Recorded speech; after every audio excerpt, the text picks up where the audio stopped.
Telugu 24/7 news bulletin కి స్వాగతం.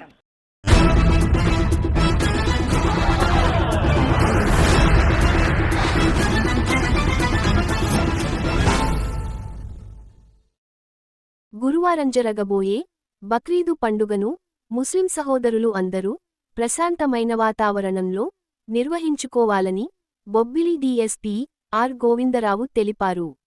ఈ సందర్భంగా బొబ్బిలి పట్నంలో కోరాడ వీధిలో ఉన్న మసీదు, షాదీఖానలను ఆయన సిబ్బందితో పరిశీలించారు.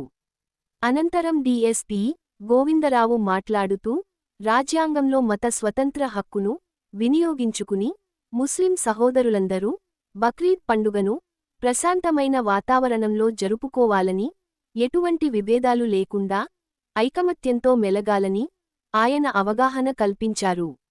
అనంతరం పురవీధులలో ఫుట్ పెట్రోలింగ్ నిర్వహించి పలు అంశాలపై అవగాహన కల్పించారు.